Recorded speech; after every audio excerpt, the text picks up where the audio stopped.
Alrighty, Shalom. First and foremost, I'd like to give all honor, glory, and praise unto our Heavenly Father and His only begotten Son, Yahweh, Ba'ashem Yahushai, Ba'ashem HaKadosh.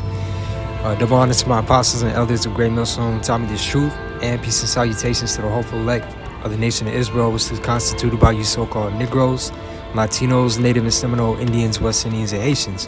Alright, as well as you speckled bird Israelite foreigners scattered abroad across all nations whither we were scattered, pursuing a prophecy, alright?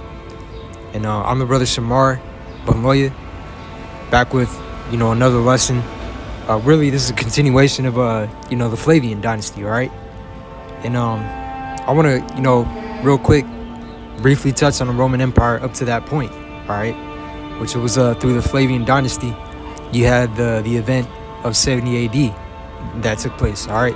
Where we were driven out of Jerusalem and, forced to flee into northern and western parts of Africa, as well as Europe, various parts of Europe. All right. Without further ado, this is Daniel 7:7. It says, "And I saw in the night visions, and behold, a fourth beast, dreadful and terrible and strong exceedingly, and it had great iron teeth." All right, and that's talking about the Roman Empire, man, the Greco-Roman Empire. All right, and where you get into the beast before it, which were the other empires. You had first the Babylonian Empire, second the Medo-Persian Empire, third the Greek Empire, all right? And then this fourth beast is talking about the Greco-Roman Empire, all right? It says, dreadful and terrible and strong exceedingly, and it had great iron teeth. It devoured and brake in pieces and stabbed the residue with the feet of it, all right?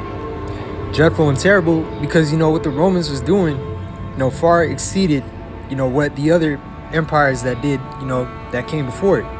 All right. And, the Roman Empire brought a lot of hell and affliction upon us, man. All right. Under their rule is when we had to scatter into Africa and various parts of Europe.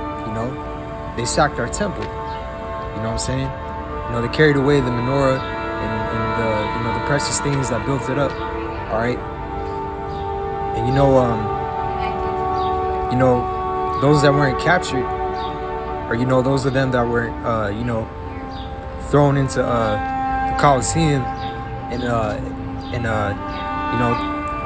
thrown in the gladiator arena, the gladiatorial games and stuff like that, being slaughtered in the Colosseum that they built up from the treasures that they stole from the temple.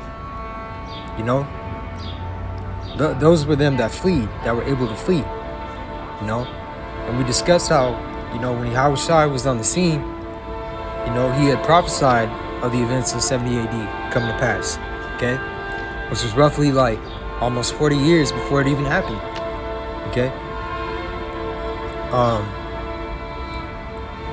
The Romans did a lot of things, not only against us, but, to many of the known nations of the world at that time.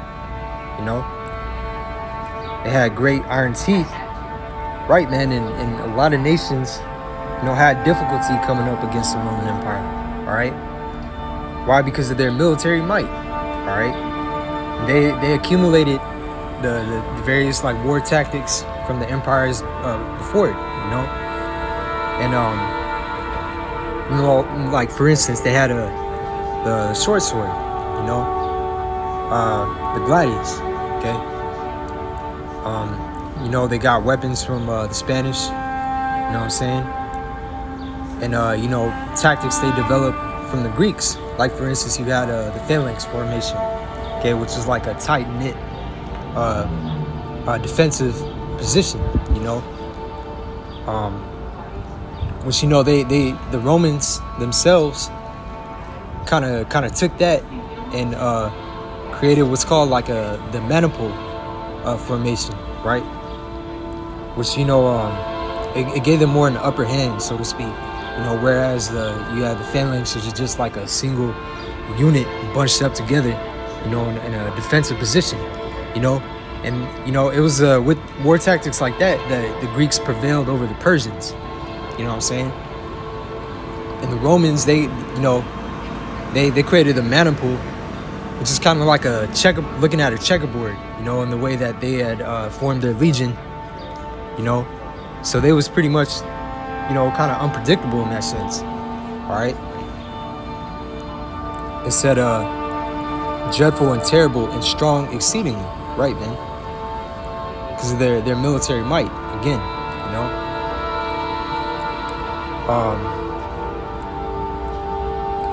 You know, and that's why in Daniel the second, you know, Daniel the second chapter, that fourth beast is references iron, you know, because iron, you know, is stronger than you know, something like gold or silver, all right.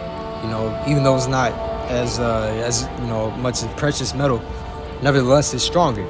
Okay. Well, this empire's military was stronger than that of the past empires. All right. It says they stamped the residue of the feet of it because they had conquered the nations and made them tributaries, you know, and you know, stuff like that. All right. Now this is 2nd Ezra 11. It says, then I saw a dream, and behold, there came up from the sea an eagle which had 12 feathered wings and 3 heads. And that 12 feathers, you know, the 12 feathered wings. Well, first of all, that eagle is talking about the Roman Empire. All right. The 12 feathered wings represent the 12 Caesars, the 12. Should I say? You know, the 12 pivotal Caesars of that empire, right? Kings. Because that name Caesar, which is where you get, you know, the Romans, it's like the Russians, they have their czars, okay? And you know, the Germans, they had Kaiser, the Kaisers, right? And that's the same thing, that has the same meaning as Caesar, which Caesar was the name of Julius Caesar, all right? The first, all right, emperor, okay, of those 12, all right. That name Caesar became a title for you know, the Roman emperors, all right. So I'm gonna list those 12 feathers, all right, those 12 emperors, and the dates in which they were in power. Okay, first, of course, he had Julius Caesar. All right, second, his nephew Octavian, or Augustus Caesar. All right, which was in power, you know, from 27 to 14 AD, 27 BC to 1480. Okay, he was in the power seat when Yahushua was born. All right, and it tells you that, it goes into that in Luke the 1st chapter. Okay, and third, Tiberius, from 14 AD to 37 AD. And you hear about him in the book of the Acts of the Apostles, man. All right. The fourth, Caligula, from 37 to 41.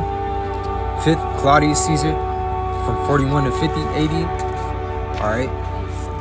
Sixth, Nero, which, you know, Nero was the one that, you know, orchestrated a burning of Rome, man. And guess who he blamed it on? He blamed it on us. All right. He was in power from 59, I believe, to 68. All right. Or actually 54 to 68 AD. All right. 7, which you had the year of the 4 emperors. Okay. The 8th, Slaki. The 7th was Galba. 8th, Ortho. 9, Vitellius. And 10, Vespasian.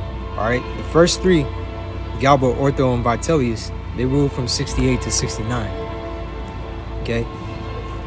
And during that time, it was like a civil war amongst the Romans. Okay. During that year of the 4 emperors. And Vespasian was the one who succeeded. Okay. And it's from Vespasian that you have the Flavian dynasty. All right. Which Vespasian, you know, the apostle of Tahar, actually broke down how Vespasian was actually Julius Caesar, you know, in the reincarnation. All right. 11, his son Titus, okay, from 79 to 81 AD. And last, you have the mission, his youngest son from 81 to 96 AD. Okay? So those are those 12 feathers. All right?